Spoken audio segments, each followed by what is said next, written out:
What it do, man? It's your boy Battle Truth coming to you live and direct from the Battle Truth headquarters. Though I'm still under the weather, I'm just going to try to knock out some of these logs, man, as I close out this quota. So check this out. So the Lakers acquire Russell Westbrook. They gave up Kyle Kuzma, Caldwell Pope, Montrezl Harrell, and I think they 22nd pick. And this has spawned now all out hate. A lot of people mad, jealous because this move. They trying to hate on LeBron for getting Westbrook. All these so-called professional analysts who never know nothing they talking about. They always try to act like they know, always trying to get a professional opinion, and they always be wrong. Like almost all the time be wrong. I'm listening to them talking, and they sounding stupid, talking about the Lakers didn't need Russell Westbrook. They needed some shooters. You sound stupid. They need playmakers. They need guys who can create their own shot. They need guys who can make it up on both ends of the floor. They need a person who play every possession. They need a person who has a heart to win. They have a person who don't back down to nobody. They have a person who if you playing on his team and you're not matching his energy, you're going to look embarrassed. You're going to look embarrassed. They need a guy who they can depend on and rely on to continue to be productive. And this was a good trade for them, seeing what they gave up. Kyle Kuzma, who didn't do nothing for them. Caldwell Pope, who didn't do nothing for them, really. Montrezl Harrell, who didn't really get to play to do nothing for them. And a 22nd draft pick, that ain't nothing compared to this dude who averaging a triple-double and it passed 4 out of 5 years. You sound crazy, which means he's doing it on all ends of the floor, period. They can hate all day long, but you can't knock the facts. This dude still got like 7, 8 more years left in his career and already is the #1 triple-double, the all-time triple-double leader in NBA history, and still got 8 more years to go on his career. Magic ain't do it. John Stockton ain't do it. Gary Payton ain't do it. Mark Jackson ain't do it. Grant Hill ain't do it. Nobody did that. This dude broke those records and still got 8 more years left to add on to it. And these analysts talking crazy, talking about, oh, the Lakers, they needed shooters. They needed playmakers. They need a person who's going to play every night, every possession. They need a killer.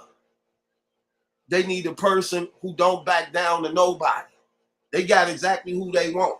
You know, they always be trying to talk and just be sounding stupid. Talking about, oh, LeBron shoot 34% from the three. Russell shoot 31% from the three-point. Anthony Davis shot 26 or 30% from the three-point line. Man, shut up. You sound stupid. Because first of all, nobody shoots 50% from the three-point line. Nobody shoots 50% from the three-point line. Nobody. So throwing them numbers out there don't mean nothing when you can't even average 50% behind the arc. But players definitely average 50% from the field, which should tell you something. You go for the shots that's more likely to make than the one that's not more so likely to make it. That's how you play ball. Just because you got three-point shooters don't mean that you stand a chance of winning. Because that's not the case when you're not even shooting 50% from the field. So that should show you how to play the game. You play to your strengths, not other teams' strengths. When you got a team big like AD and LeBron, y'all ain't got to shoot no three-pointers. You punish people in the paint. Let them shoot them three-pointers that nobody averaged 50%, and y'all go from the field averaging over 50%. You should win every time. You should win every time. Y'all only lose when y'all play other people's game. That's not y'all game. So if a person ain't shooting 50% from the arc, why would you even care? And no player in NBA history shoots 50% from behind the arc. Not Reggie Miller, not Steph Curry, not Klay Thompson, not Bradley Beal, not Kevin Durant. No player shoots 50% from the arc, from behind the arc. Never have. So all these lies they be saying, they just be hating, man. They just be sounding stupid. They ain't saying, is it gonna work? Of course it's gonna work. Why wouldn't it work? Bron giving everybody a ring. He gave Anthony Davis a ring, gave Dwayne Wade 2 more rings, gave Kyrie Irving a ring. Why not give Russell Westbrook one? And every team now, for the most part in the NBA, got 3 killers on their team or better. Every team, for the most part in the NBA, got 3 killers on their team or better. Mostly every team you can go through. Excuse me. Let's just keep it real. So, all these people trying to hate now and jealous and mad, they be mad because LeBron keep on changing the game. Because the league don't control him, don't run him. This is the most powerful man in NBA history. He's more powerful than Michael Jordan and Kobe Bryant. He's been dominating the game ever since he was 18 years old and ain't stopped yet. And his business mentality is crazy. All these people been hating on Russell Westbrook for a long time. Now they mad because he with LeBron, and 9 times out of 10 he might gonna get that ring. And now they hate. Come on, let's just be real, y'all. Let's just be real and call it how it is. Then they were talking about how Russell Westbrook didn't really work in Houston with James Harden. That's not true. It did work. They put out Portland in the first round. They lost against the Lakers. Why did they lose against the Lakers? They lost against the Lakers because the Lakers were too big. What hurt Russell Westbrook and James Harden in Houston was they got rid of all their big men and tried to play small ball, which was stupid when you were in the West. The West is nothing but big, tall, dominant centers. You got Goldberg from Utah. You got Jokic from Denver. You got Anthony Davis and them, LeBron them for the Lakers. You got all them big men in Portland. Man, you got all these dominant centers. You got all these dominant centers in the West, but got rid of all your centers and had PJ Tucker playing center. Like really, PJ Tucker playing center. He what? 6'7" or 8? He ain't even that. I don't even think he that. I think he like 6'5" or 6'7", 6'6", but playing center. And they got beat by the bigger Lakers, who dominated the boards. Russell Westbrook and James Harden did what they did. So that was just bad on the coaching to try to play small ball in the West, thinking you just gonna outrun people. Like, come on, man, that don't even sound right. This definitely gonna work. Why wouldn't it work? All 3 of these dudes are professionals. They've been in the league well over 10 years. Well over 10 years. They understand it. They didn't play all-star games together, Olympic games together. They know how to make it work. They definitely know how to make it work, and they wouldn't even want it to come together. They know what's at risk. They didn't talk behind the scenes. This ain't something that just happened and they didn't know nothing about it. This was already planned. They already talked about this. Everybody doing this type of stuff. Every team got 3-4 killers on them. This ain't nothing new. This ain't the only thing. This ain't something that the Lakers started, and let's be honest, it always been super team. Why do these people lie so much? Everybody just lie so much, man. Just lie. Try to make it seem like LeBron created the super team. Like, get up out of here. It always been super team. Michael Jordan was a super team.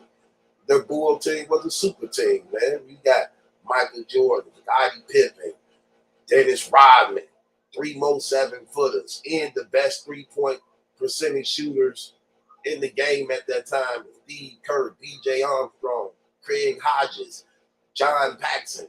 Sound crazy. So you got Jordan, who's the #1 player in the world.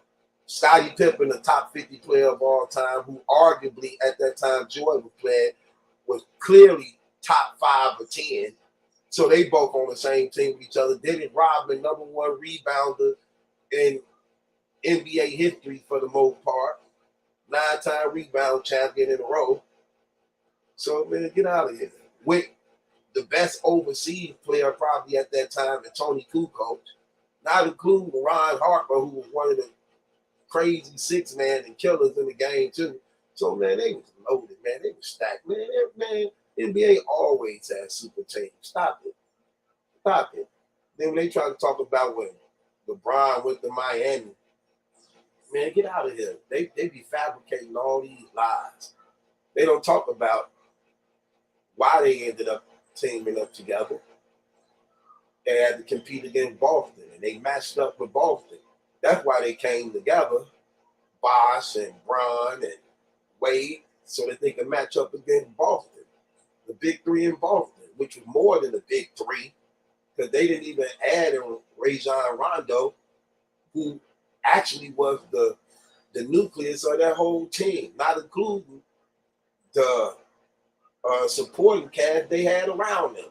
So you had Bron competing against Paul Pierce, Ray Allen competing against Dwayne Wade, Kevin Garnett competing against Chris Bosh. It was a matchup. So much so that when they met up in the playoffs, they went to Game 7. So that wasn't stacking no deck. They was matching up to compete against the Celtics. So people be lying. They don't ever like to tell the truth. Talking about Lakers need 3-point shooters. No, you need people who's smart, and take high percentage shots. If nobody shoot 50% from the 3-point line, why you doing it? Take the two.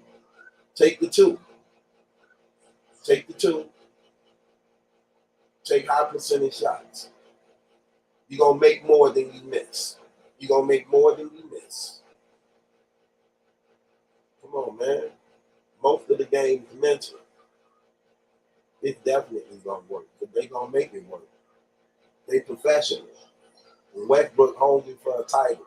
And I think the difference between everybody else who Russell Westbrook played with, LeBron is entirely different. His basketball IQ is on a whole nother level.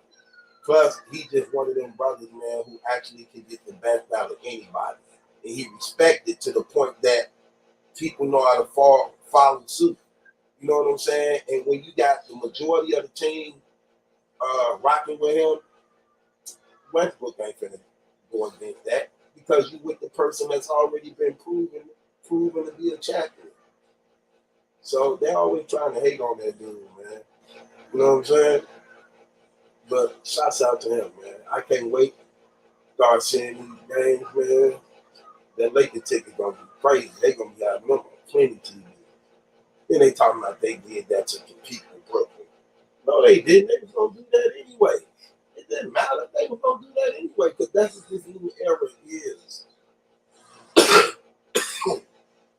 That's what this new era is.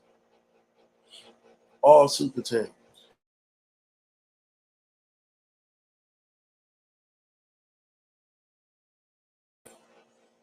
Yeah, so shouts out to Westbrook, man. It's gonna be an exciting year. I know that game gonna come out. The game gonna be selling big time. I can't wait to see who else they get to fill out their roster with. I'm pretty sure they finna get another good star. You're going to take a pay cut and come play with them to win. That's the way it should be. That being said, it's your boy Battle Truth. It ain't my judgment. That's a question. It's yours. What y'all think about Russell Westbrook to the Lakers? I like it, man. I like it. Let's talk about it. Especially if they stay healthy. Subscribe to Battle Truth. It ain't my judgment. That's a question. It's yours. Hit the link in the description box.